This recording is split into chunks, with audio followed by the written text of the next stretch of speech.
থামল প্রচারণার জোয়ার। এখন নিস্তব্ধতা আর টানটান উত্তেজনার অপেক্ষা। আজ মঙ্গলবার ভোর থেকে সারা দেশে নির্বাচনী প্রচারণা আনুষ্ঠানিকভাবে শেষ হয়েছে। নির্বাচন কমিশনের কঠোর নির্দেশনায় এখন সব ধরনের মিছিল, জনসভা ও মাইকিং নিষিদ্ধ। প্রার্থীরা শেষ মুহূর্তের জনসংযোগ সেরে ফেলেছেন সোমবার রাতেই। এখন মাঠ পর্যায়ে চলছে ভোটের সরঞ্জাম পৌঁছানোর বিশাল কর্মযজ্ঞ। দীর্ঘ প্রতীক্ষার পর পরশু বৃহস্পতিবার সকাল 7:30 থেকে একযোগে 299টি আসনে শুরু হবে কাঙ্ক্ষিত এই ভোটযুদ্ধ। এবারের নির্বাচনের আকর্ষণ কেবল প্রার্থীরাই নন, বরং দীর্ঘ সময় পর ফিরে আসা গণভোট। ভোটাররা এবার দুটি পৃথক ব্যালট পেপার পাবেন।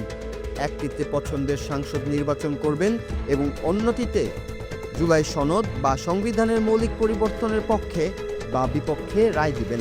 নির্বাচনে বড় দলগুলোর মধ্যে বিএনপি ধানের শীষ প্রতীকে 291 জন, ইসলামী আন্দোলন হাত পাখা প্রতীকে 258 জন এবং জামায়াত ইসলামী দাঁড়িপাল্লা প্রতীকে 229 জন প্রার্থী নিয়ে মূল প্রতিদ্বন্দ্বিতায় রয়েছেন।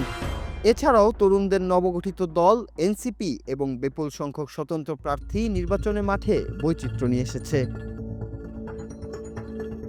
নির্বাচনের দিন ও আগের দিনকে সাধারণ ছুটি ঘোষণা করা হয়েছে এবং নিরাপত্তায় মোতায়েন রয়েছে প্রায় 9.5 লাখ সশস্ত্র বাহিনীর সদস্য। সেনাবাহিনী, পুলিশ, বিজিবি ও আনসারের সমন্বয়ে গড়া এই নিশ্চিত নিরাপত্তা বলয় ভোটারদের নির্বিঘ্নে ভোট কেন্দ্রে যাওয়ার নিশ্চয়তা দিচ্ছে। এর পাশাপাশি সড়ক ও নৌপথে যান চলাচলে বিশেষ নিষেধাজ্ঞা আরোপ করা হয়েছে। ঢাকা বিভাগের কেন্দ্রগুলোতে সবচেয়ে বেশি ভিড় এবং গাজীপুর 2 আসনে বিশাল ভোটার উপস্থিতির সম্ভাবনা নিয়ে পুরো নির্বাচন কমিশন এখন সর্বোচ্চ সতর্ক অবস্থানে রয়েছে। শেষ মুহূর্তে বিএনপি চেয়ারম্যান তারেক রহমান রাজধানীর 8টি গুরুত্বপূর্ণ পথসভায় অংশ নিয়ে ভোটারদের দ্বারে দ্বারে গিয়েছেন এবং রাতে জাতির উদ্দেশ্যে ভাষণে গণতান্ত্রিক অধিকার প্রয়োগের আহ্বান জানিয়েছেন।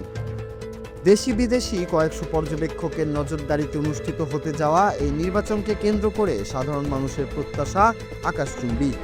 সকল জল্পনা কল্পনার অবসান ঘটিয়ে বৃহস্পতিবার বিকেল 4:30টায় শেষ হবে এই মহাযজ্ঞের ভোট গ্রহণ।